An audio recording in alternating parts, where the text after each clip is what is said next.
He's naturally energetic, athletic, mobile, gets across the pitch just fine and things like that. Clearly Liverpool feel like they want this lad. I'd go as far as saying I don't even think Liverpool would be going for him if he wasn't homegrown. Clearly, for one reason or another, this is a player Liverpool really like. This is a player Liverpool really want. Pep Linders, Jurgen Klopp, Jörg Schmadtke, all of the above want Romeo Lavia to be at the football club. Now, for me personally, I've said this millions of times on different shows, the Lavia deal has made sense pretty much since day one in terms of getting him in, but it made sense in terms of getting him in as an understudy to a Fabinho before we knew or felt like Fabinho was going to leave. Now, as I mentioned earlier, the goalposts have slightly shifted in that because as things stand, Romeo Lavia will be coming in likely as the 6. So, discuss. No, I think I generally agree with you. I think people are forgetting his age as well, you know, like I know he's got a full season behind him in the Premier League, which, you know, fair play to him. And he did shine as one of the better players for Southampton and things like that. But everything that people are saying about Bajcetic pretty much applies to Lavia. I think the difference between the two of them, I think, is 9 months. Yeah. You wouldn't think that based on what people are saying. We're paying 50 million for him, don't forget. Harvey Elliott is older than Romeo Lavia is, and everyone's convinced Elliott should not be a starter this season, for example. So yeah, I think Lavia is. I'm a bit conscious. Anyone who like watches my content regularly or whatever, I'm a bit conscious that I've looked a bit too cold on him. I think I'm not that cold on him. I would be a bit uncomfortable if he's coming in as a starter for Liverpool. Just go, you know what I mean? That's a bit of a gamble, that, like. No, I think that's fair enough, and I think it's fair enough for lots of different reasons. Like you touched upon there, his age is definitely a factor in this. We have had in Fabinho, listen, I'm very well aware of how bad he was last season, how miles off it he was last season, but in seasons gone by, he's been one of the best, if not the best in the world at that role. Although it was slightly different, obviously, in a more conventional 4-3-3. So I suppose the next question is, you touched upon it earlier in terms of if Lavia is in this system and in that role, you're more comfortable with him. Why exactly is that? I think just for the start, his first season in the Premier League, that's what he was accustomed to. He played as part of a 2 all season for Southampton. His partners varied, like Ward-Prowse and things like that at times, but he's still used to playing as part of a 2. If you're playing as a 1, at times you're just managing more space generally. Like, it's just a lot more of a demanding role. Like, we got Fabinho in from Monaco at the time. I think he was like peak age, wasn't he? Like 25 or something like that when we got him in. And he came from part of a 2. And it took him about, I don't think he played until like late October, start of November. Yeah, you're right. And that's Fabinho, you know, an established elite player who's like international level. And I think he just won League One with Monaco. And this is a 19-year-old who's coming in, and he'd have to play as a lone player when Liverpool's press is beaten, and then when we pick up the ball and when we secure, he'd have to be making these inverted, these sideways movements to accommodate Trent and stuff. So I'm just a bit conscious that you're asking quite a lot of them. When I think of these lone players who can do it on their own, I picture like someone who's really physical, fair bit of experience, quick across the ground, can manage these spaces without support almost, good reader of the game and things like that. And I think of like a Rice, to be honest, a Caicedo, Rodri, Busquets made up for the mobility issue just because of how intelligent he was as a player. Whereas Lavia, I don't overly see him as a true holding player who stays and just extinguishes fires that are around him and just never sweats, and you know what I mean? I see him as a bit more of a I want to go and get the ball type player. And if he's doing that there, like I said this with Stady of the week, there's this common misconception surrounding N'Golo Kante throughout his career, mainly at Chelsea obviously, where he was viewed as a DM, a defensive midfielder, or whatever your own interpretation of a defensive midfielder is. And that's because he wins the ball a lot, goes and wins the ball a lot. But the only manager to actually play Kante there on his own was Frank Lampard. And Frank Lampard knows more about football than me, but careful. His managerial career so far is not the best. No, I think that's fair enough, yeah. Put it mildly, yeah, go on. And if you're putting Kante there, the hunter, you've got a huge space there that might need to be occupied by someone who's a bit more of a holder, like Matic, who was playing next to him when Conte was in charge and he won the league and that. Yeah, so it's a very specific profile. Listen, a lot of it. If the Fabinho goes, for me, we need to get the lad who holds. Lavia could become that, I suppose. He's only 19. But if Fabinho and Henderson both go, I would have thought we'd get Lavia and more of a holder, more of a I will stay, you go on, you know what I mean? Okay, well, we'll come on to those in a minute, but before we do, I know you've got some stuff you want to talk about with Lavia, some stats and stuff, but also I suppose what I want to ask more than anything is, I touched upon it earlier, like clearly Liverpool feel like they want this lad. Clearly Liverpool have identified him. They've been sort of circling around his potential signing for some time now. So you've touched on some of the positives there, but what exactly is it? What is it that makes him so highly regarded? Why did he come through the Man City Academy, for instance? Why does Pep Guardiola still praise him? Why does Jurgen Klopp want him, I guess? What is it about him that makes him, if there is anything, feel free to tell me there isn't, but what is it about him that makes Arsenal be interested in him now? Chelsea, you mentioned Moises Caicedo there, they might go for Caicedo instead, but they are interested. So what is it about him that makes him so sought after? Yeah, I think there's a few things. I think if you watch him, anyone who watches him, you can see quite quickly that he's got like the raw materials, I call it, in terms of like he can become something that's really, really good, really, if he gets anywhere near his true potential and things like that. Like he's naturally energetic, athletic, mobile, gets across the pitch just fine and things like that. He's quite proactive in the way in which he goes and hunts the ball and regains it for you. He's quite modern when he's in possession of the ball. Like he's not uncomfortable when he's under pressure. He can receive the ball when there's a man coming from behind. He can get out of them tricky situations, receive the ball under pressure and get out and that's and one things just like to touch on that. As one thing I think Trent in the pre-season games especially struggled with in the six. There's a couple of moments, and to be fair, one of them especially was more advanced. He found himself sort of up here. And he wasn't playing in the high, he was playing in the six. He found himself up there. And there's a moment whereby, I think it might have been Salah, give it to him.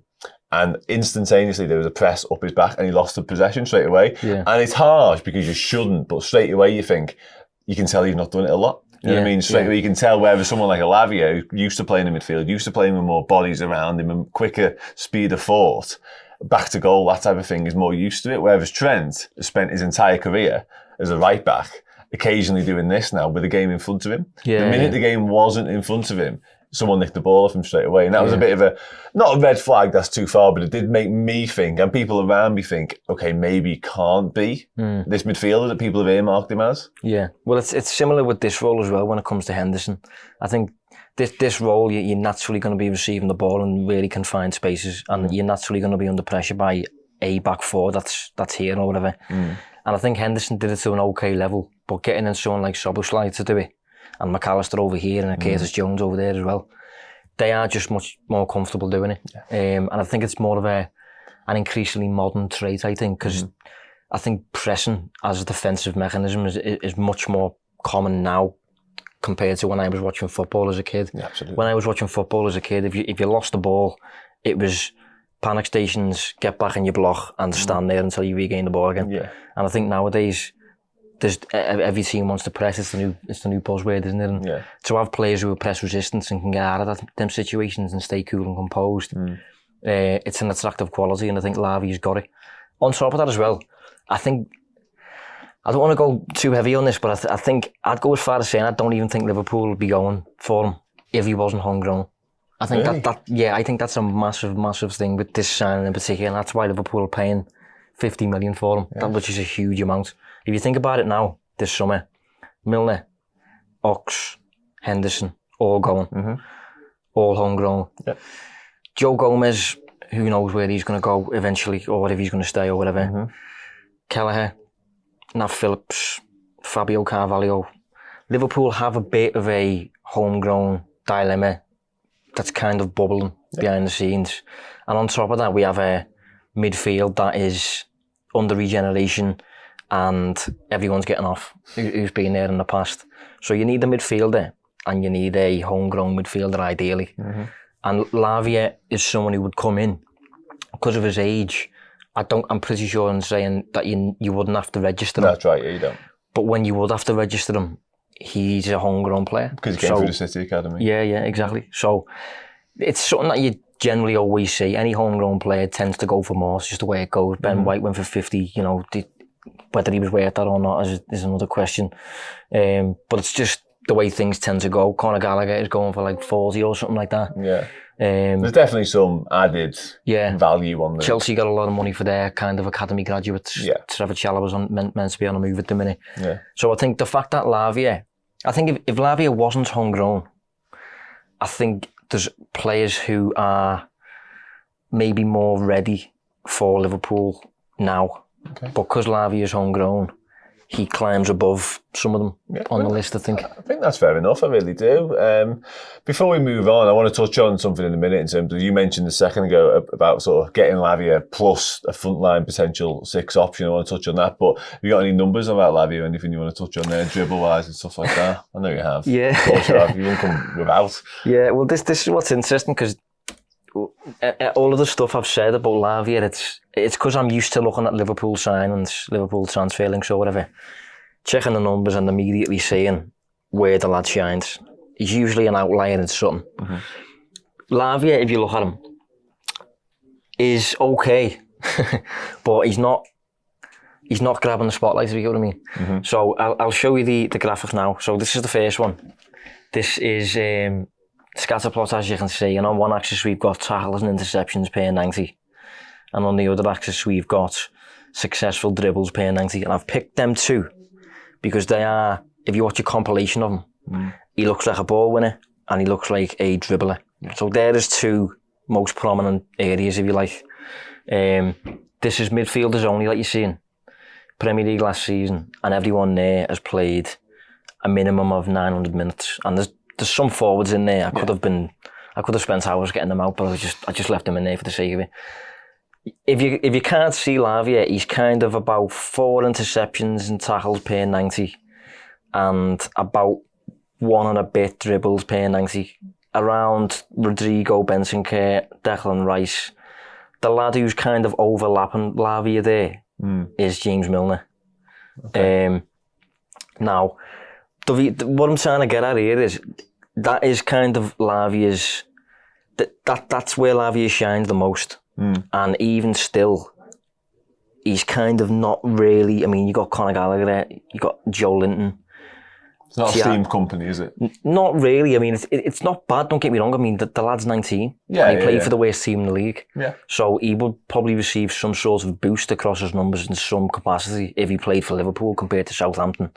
But just looking at kind of the numbers that he posts, it's not like leap out the page, obvious. Like, say, for example, a couple of months back, I recorded a show on Ugarte. Mm-hmm. His ball-winning numbers, which you have to be careful with, obviously, because they're just defensive numbers generally aren't really particularly reliable, but Ugarte's ball-winning numbers were off the scale. Palhinha's ball-winning numbers are off the scale in Premier League terms. I think he finished top of the league. Casemiro was right up there.